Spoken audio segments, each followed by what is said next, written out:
सुंदरवन जंगल में सिम्बा नाम का एक शेर राज कर रहा था। वह बहुत घमंडी था।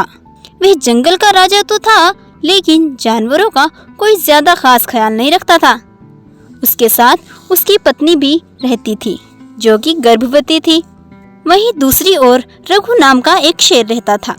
उसका व्यवहार बहुत अच्छा था और वह होशियार और ईमानदार भी था। एक बार राजा सिम्बा के जंगल में एक ज़ॉम्बी बाघ घुस आता है। वह जंगल में आकर जानवरों का शिकार करना शुरू कर देता है। ये सब पीछे खड़ी एक गाय देख लेती है और ये खबर जाकर वह गाय सिम्बा शेर को बताती है।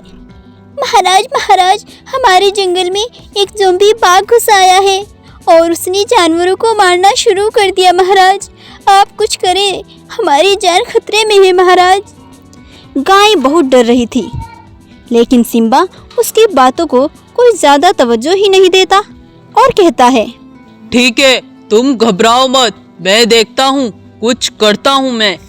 सिम्बा इतना कहकर अपनी गुफा के अंदर चला जाता है। दरअसल इस सिम्बा शेर को सिर्फ अपनी जान की परवाह थी। वह अपनी जान बचाकर गुफा में छुप जाता है, लेकिन सारे जानवर बहुत ज्यादा डर रहे थे, क्योंकि वे सब उस ज़ॉम्बी बाघ के सामने बहुत कमजोर थे। तभी वहाँ रघु शेर आ पहुँचता है। जानवरों को परेशान देख रघु उनसे पूछता है, क्या बात है साथियों, तुम सब इतने डरे सहमे क्यों खड़े हो? तब गाय रघु को ज़ॉम्बी बाघ के बारे में सब बताती है और कहती है, और हाँ रघु भाई, मैंने ये बात राजा सिम्बा को भी बताई, लेकिन वो हमारी मदद करने ही नहीं आए और मेरी बात को सुनकर अपनी गुफा में चले गए। ये सुनकर रघु को बिल्कुल अच्छा नहीं लगता और वो सारे जानवरों की जान बचाकर उन सबको दूसरे जंगल ले आता है और सारे जानवर चैन की सांस लेते हैं और सब रघु शेर का बहुत धन्यवाद करते हैं। उधर ज़ॉम्बी बाघ को एक भी जानवर ना मिलने के कारण वो वहाँ से चला जाता है। तब सिम्बा अपनी गुफा से बाहर निकल कर आता है और देखता है तो वहाँ पर एक भी जानवर नहीं था। यह देख सिम्बा बहुत गुस्सा हो जाता है और उन्हें तलाशने लगता है। जंगल में सिम्बा जानवरों को ढूंढ ही रहा था। वहीं से भालू भी गुजर रहा था। भालू को देख महाराज सिम्बा उसके पास जाते हैं और उससे सब जानवरों के बारे में पूछते हैं।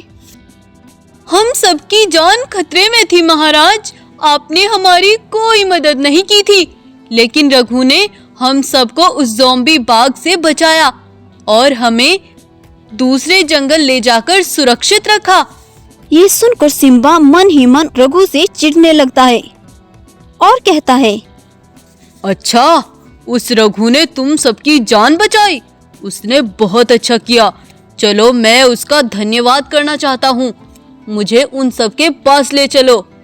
तब भालू राजा सिम्बा को उस जंगल में ले आता है और सारे जानवरों को एक साथ बुलाकर सिम्बा उनसे कहता है, रघु, तुम्हारा बहुत धन्यवाद, तुमने मेरे जानवरों की जान बचाई।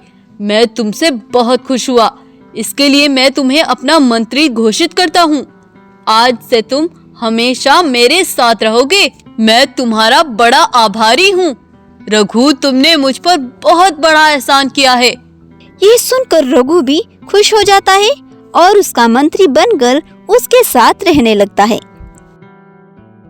लेकिन अगले ही दिन सिम्बा रघु को एक सुनसान काली पहाड़ी के पीछे एक गुफा में ले जाता है और उस पर पीछे से वार करके उसे जान से मार डालता है और गुफा को हमेशा के लिए बंद कर देता है और वहां से दौड़ा चला आता है। बहुत दिन ऐसे ही बीत जाते हैं। सिम्बा की पत्नी को एक बेटा होता है। उसे देख सिम्बा कुछ डर सा जाता है और सोचता है, अरे ये क्या, ये मेरा बेटा तो बिल्कुल उस रघु जैसा पैदा हुआ है, कहीं ये उसका पुनर्जन्म तो नहीं हो गया। ऐसे सोचकर सिम्बा परेशान होता रहता था। शेरनी अपने बेटे का नाम भीम रखती है और उससे बहुत प्यार करती है, लेकिन सिम्बा भीम को ज्यादा प्यार नहीं करता था, बल्कि उससे दूर ही दूर रहता था। बहुत साल बीत जाते हैं और अब भीम बड़ा हो जाता है। वह बहुत ताकतवर शेर बनता है। एक बार भीम जंगल में शिकार के लिए निकलता है।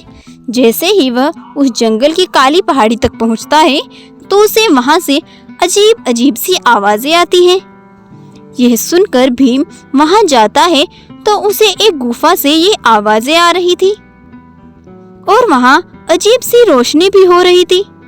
यह देख भीम उस गुफा पर लगे पत्थर को हटाता है और उस गुफा के अंदर चला जाता है। जो वो देखता है उसे देख वो हैरान रह जाता है।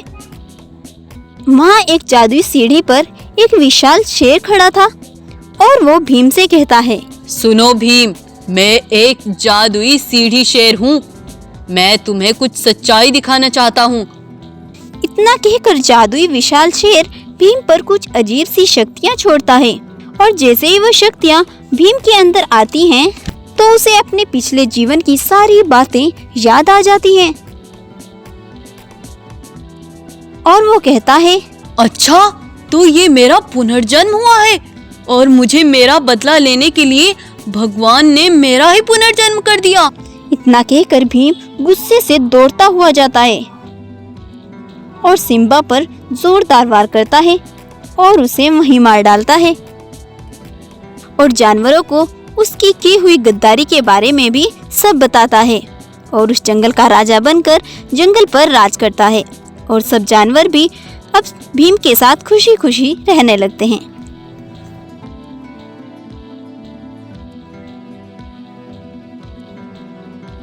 नकली शेर और जादुई तालाब। जंगल का राजा बड़ा निर्दयी और सहनशील था। वो अपनी प्रजा का बड़ा ख्याल रखता था और जंगल के जानवर राजा शेर की बहुत इज्जत करते थे।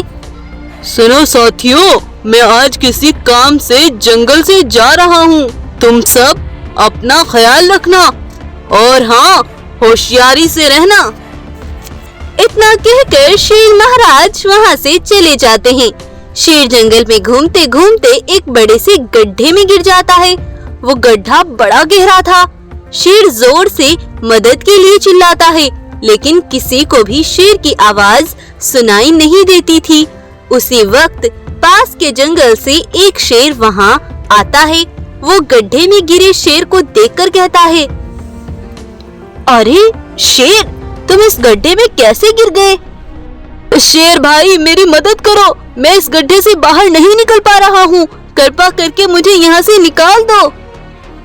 अरे अरे, क्या मैं तुम्हें बेवकूफ दिखता हूँ जो मैं तुम्हें बाहर निकालूंगा? तू इसी गड्ढे में मर। आज से मैं इस जंगल का राजा हूँ। तू यहीं इस गड्ढे में मजे कर। हा हा हा हा हा हा। फिर वह शेर वहाँ से चला जाता है और नकली राजा शेर बनकर जंगल में घूमने लगता है। वह रोज रोज जानवरों का शिकार करता और जानवरों पर अपना हुक्म चलाता और दूसरी तरफ शेर मदद के लिए चिल्ला चिल्ला कर थक गया था। फिर जैसे तैसे वो खुद ही गड्ढे से बाहर निकल जाता है और अपनी गुफा के पास जाता है तो वहाँ देखता है कि गुफा के पास बहुत सारे जानवर इकट्ठे हुए हैं और एक शेर महाराजा बन के खड़ा हुआ है। वो असली शेर पीछे खड़ा हुआ उनकी बातें सुन रहा था। उन जानवरों में से एक भालू बोला, शेर महाराज, हमारे जंगल से बहुत सारे छोटे छोटे जानवर खत्म होते जा रहे हैं। कोई तो है जो उनका शिकार कर रहा है। हमें इसका पता लगाना ही होगा महाराज, नहीं तो हमारे जंगल से बहुत से जानवर मारे जाएंगे।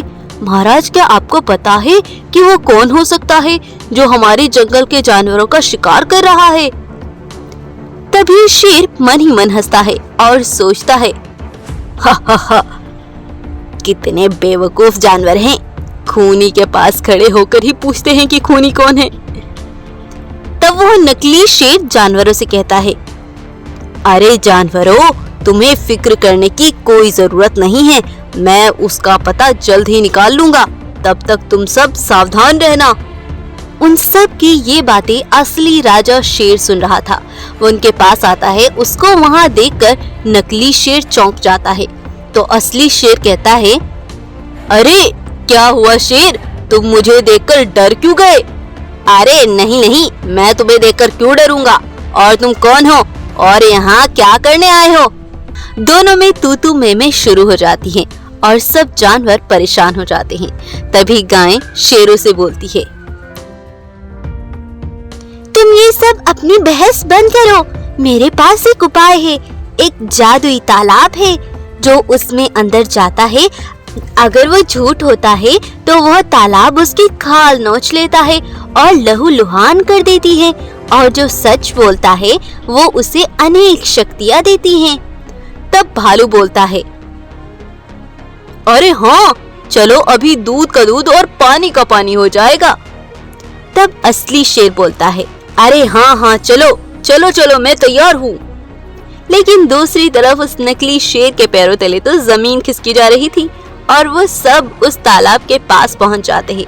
तब एक गाय बोलती है, चलो अब एक एक करके दोनों शेर इस तालाब में छलांग लगाओ, और जो झूठा होगा उसकी खाल नोच दी जाएगी और वे तुरंत ही मर जाएगा। ये सब सुनकर तो नकली शेर को जाप आ जाते हैं। वो मन ही मन सोचता है, अरे अरे, जान बचे तो लाखों पाए। चल शेर, तू यहाँ से 9-2-11 हो जा। चलो जी, मैं तो दुम दबा के यहाँ से भागा। और फिर वह नकली शेर वहाँ से भाग जाता है और उस जंगल का असली राजा शेर बोलता है, दोस्तों, तुम सबका बहुत बहुत धन्यवाद। तुम सबने मिलकर होशियारी से काम लिया और मेरा साथ दिया। और फिर इतना कहकर सभी जानवर अपने असली राजा के साथ खुशी खुशी जंगल में रहने लगते हैं। अगर आपको ये कहानी इंटरेस्टिंग लगी है तो इस कहानी को एक लाइक जरूर करें और इंटरेस्टिंग वीडियोस के लिए हमारे चैनल को सब्सक्राइब करें। Thank you.